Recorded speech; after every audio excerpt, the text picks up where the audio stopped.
नारी मैं नारायणी नर को नारायण बनाऊंगी। नारी मैं नारायणी नर को नारायण बनाऊंगी। जग को अपना रूप दिखाकर जगदम्बा कहलाऊंगी। है पुरुष बढ़ता आगे तो कंधे से कंधा मिलाऊंगी। हर धर्म में निभाकर पतिव्रता कहलाऊंगी। नमस्कार, मैं लीजा चंदेल आवाज न्यूज के स्टूडियो से हम लोग आज लाइव दिखाने जा रहे हैं। आज एक ऐसे विषय को लेकर चर्चा करेंगे जहां पर राजस्थान सरकार एक तरफ मानव अधिकार, महिला सशक्तिकरण और महिलाओं को बढ़ावा देने की बात करती है और महिलाओं को हर क्षेत्र में आगे बढ़ाने की बात करती है। जब वास्तविकता में सशक्तिकरण की बात की जाती है, महिला सुरक्षा की बात की जाती है, तो यही राजस्थान सरकार में ज्यादा से ज्यादा मामले महिला उत्पीड़न के सामने आते हैं, चाहे वो दहेज को लेकर हो या किसी पारिवारिक कलेश को लेकर क्यों ना हो। एक ऐसी ही पीड़िता आज आवाज न्यूज के स्टूडियो में हमारे साथ जुड़ी हैं, जो अपने पति से इस कदर परेशान है, जिन्हें मानसिक रूप से ही नहीं अपितु शारीरिक रूप से भी प्रताड़ित किया जा रहा है।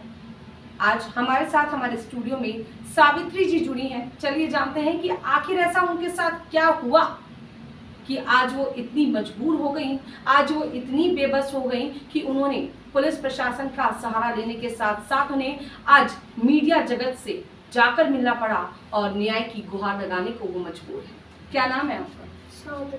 कहाँ के रहने वाले हैं आप? जिला की जिंदौली की रहने वाली हैं। उम्र क्या है आपकी? 34-35। आपने जैसा कि बताया कि आपके पति के द्वारा आपको बहुत ज्यादा प्रताड़ित किया जाता है जी। कब से प्रताड़ित आपको किया जा रहा है और क्या उसके पीछे का क्या कारण रहा है?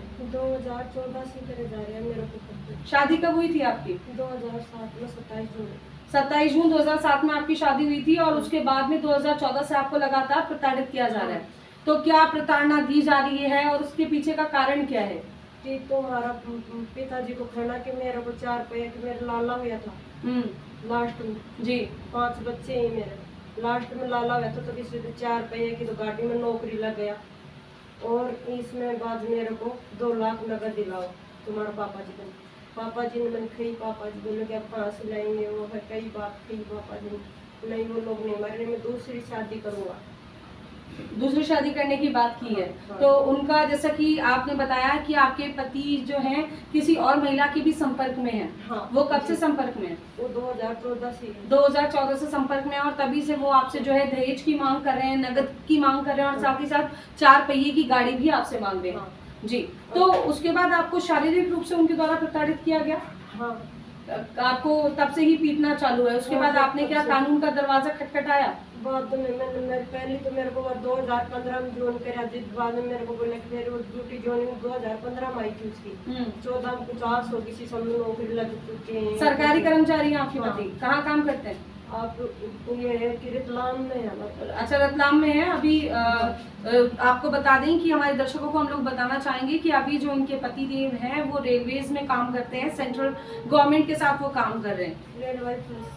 बिल्कुल। अच्छा, रेलवे पुलिस में काम कर रहे हैं, ठीक है। तो जब से 2014 से लगातार आपके साथ मारपीट चालू है, तो आपने पुलिस का दरवाजा इंसाफ के लिए नहीं खटखटाया? पहले मेरे को मारने कूटने की दबाव दिया खूब जी। 14 से लेकर 15, 16, 17 तक, 18 तक भी दिए मेरे को।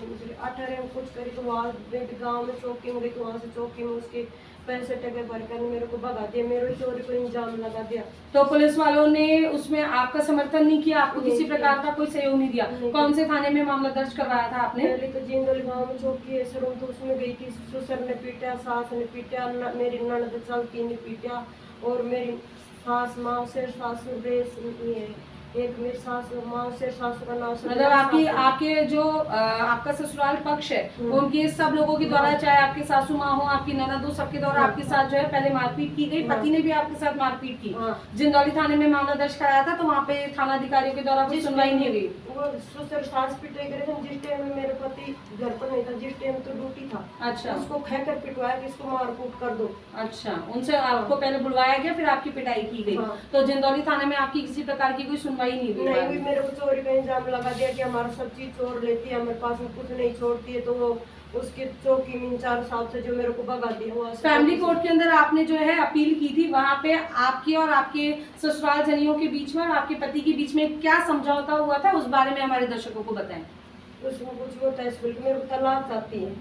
अच्छा, आपके पति आपसे तलाक चाहते हैं? तलाक चाहते हैं। तो वहाँ पे बार-बार आपसे जो है माह का कुछ भुगतान की बात की गई, कोई राशि आपको 14,000 रुपए की बताई गई थी, वो भुगतान उन्होंने प्रतिमाह आपको किया अभी तक? नहीं, कुछ नहीं किया। फिर उसके बाद में मेरे पापा जी समझाने के लिए आया, मेरे पापा जी की लेर, मेरी सास को तो मेरे पापा जी के जूती की मारी, चप्पल की मारी। अच्छा, आपके पिताजी के ऊपर भी आपके ससुराल जनेऊ के द्वारा मारपीट और की मेरे गई है? पति ने मेरे सिर में दी, खून आ रहे थे, टाँका आ रहे थे रात के टाइम में। तो सुबह पापा जी गाड़ी करके गए, तो पापा जी के जो सर में जो खून आए थे, तो कौन से अस्पताल के अंदर आपने जो है मरहम पट्टी करवाया था?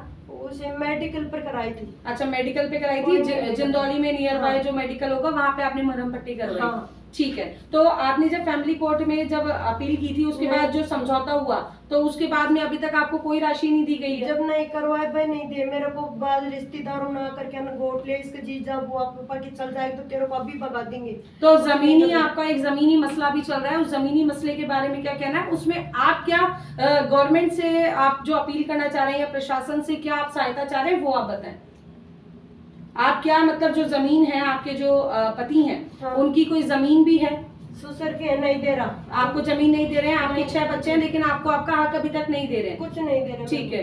तो कितने की क्या जमीन है आपकी? 3.5 बीघे पक्की। 3.5 बीघा पक्की है, लेकिन अभी तक आपको उसमें से जमीन में से भी कोई हिस्सेदारी नहीं मिली है। साथ ही साथ प्रति माह का जो आपका एक भुगतान राशि जो बात हुई थी 14,000 रुपए की, उसका भी अभी तक आपको किसी प्रकार से कोई भुगतान नहीं किया गया है? कि बीच मेरा पति ने 24 घंटे मेरे टाँक आए थे पिछले साल की, मेरे 2021 में मेरा टाँक आया था 10 कि मतलब कि उसमें मेरा पति ने 24 घंटे बंद हो गए, उसमें भी कुछ कानून कार्रवाई नहीं हुई मेरे। तो जिंदौली थाने में बंद करवाया था? ततारपुर थाने में। ततारपुर थाने में वहाँ पे 24 घंटे के लिए उन्हें बंद किया गया था। हाँ। उसके बाद भी फिर आगे कोई अग्रिम कोई नहीं कार्रवाई अधिकारियों के द्वारा नहीं की गई नहीं है? की। ठीक है, मतलब अभी भी आपने थाने के दरवाजे लगातार खटखटाए हैं, हाँ, किंतु सुनवाई नहीं है? वहाँ से कि अलवर से लेकर के ने भिवाड़ी तक लेकर के ने नीमराना तक के जब भी इसके अधिकारी बैठते हैं वहाँ सारे में दल की ठोकर खा करके आज मेरे को यहाँ आना पड़ा है। ठीक है। तो आपने जो है, अभी मैं देख पा रही हूँ कि आपने राजस्थान आदिवासी मीणा सेवा संघ के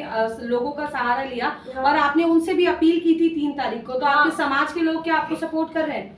सपोर्ट आधी तो इधर की कर रहे हैं, आधी उधर की कर रहे हैं। उसको भी कुछ मतलब उसमें भी कुछ भी जो है मतलब स्थायी नहीं है, मतलब निष्पक्ष रूप से काम नहीं हो रहा है। हाँ, वो ऐसे कह रहे हैं कि मीणा समाज जो मेरे ननदोया कहता है कि क्या मीणा समाज क्या कर लेगी क्या नहीं करेगी, इसको 4-5 लाख रुपया तो अब एक साथ देने पड़ेंगे, 5-10 लाख रुपया देकर इसको पूरे खत्म कर दो, इसको खाने को खत्म कर दो, कुछ नहीं देना पड़ेगा। आपने अभी एक FIR भी दर्ज कराई है, जैसा कि मैं देख पा रही हूँ और हमारे दर्शकों को भी हम लोग दिखाना चाहेंगे कि अभी आपने एक जो है 9 तारीख को भी एक FIR दर्ज करवाई है। तो वहाँ पर क्या थाने में क्या बातचीत हुई है? 10 को ही है जी। वहाँ पर क्या है कि मेरी छोटी बच्ची को मेरा पति गोडा का तड़ देकर मार रहा था। मैं प्योर दारी थी, तो मैं प्योर दारी से मैं तैयार हो रही थी, मैं मेरे भैंस डांडू को संभाल रही थी, तो छोटी सी बच्ची थी 9-10 साल की, तो उसको गोडू के तड़ देर मारे, बच्ची मम्मी मम्मी पुकारी, मैं भाग आई, तो मैं आकर क्या उसके धक्को मारी कि मेरे बच्ची तुम क्यों मारते हो, नहीं तुम खाने के लिए देता हो, नहीं तुम पढ़ने के लिए, तो इसको मारते भी क्यों हो? मैं मेरे को पालन पोषण कर रही हूँ, मेरे बच्चे को नहीं मारूंगी, मैं जीता जीता नहीं मारने दूंगी। तो मतलब आपकी जो छोटी बच्ची है उसके ऊपर भी जो है आपके पति के द्वारा और ससुराल जनियों के द्वारा जो है लगातार उन्हें भी प्रताड़ित किया जा रहा है शारीरिक रूप से। हाँ, और खाने के लिए भी उनको किसी प्रकार का कोई भोजन भी आप लोगों के ससुराल जनी द्वारा उपलब्ध नहीं करवाया जा रहा है। अब आप मीडिया के माध्यम से क्या सहयोग चाह रही है, प्रशासन से क्या अपील करना चाह रही है, वो बताएं।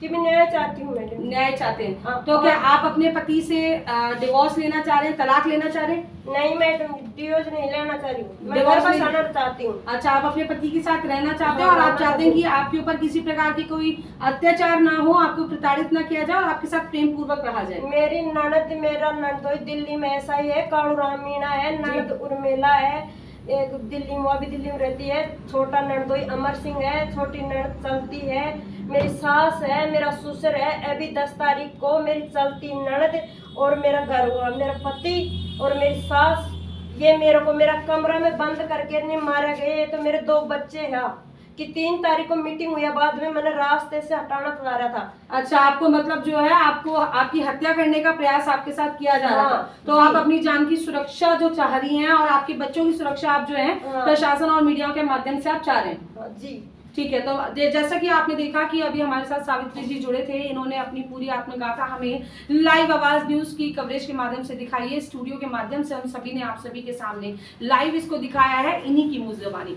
अब सरकार से, प्रशासन से आवाज न्यूज के माध्यम से यही एक अपील की जा रही है, यही निवेदन किया जा रहा है, यदि अधिकारी और प्रशासन इनका सहयोग नहीं करते हैं तो आवाज न्यूज के माध्यम से आवाज न्यूज की पूरी टीम ये सभी को चेतावनी भी देती है कि आवाज न्यूज की पूरी टीम सड़कों पर उतरकर इनके सहयोग के लिए आगे आएगी और महिला प्रताड़ित जो हो रही हैं इसके लिए हर संभव हम लोग प्रयास करेंगे। दिखाएंगे आवाज न्यूज 24 की आगे की रिपोर्ट।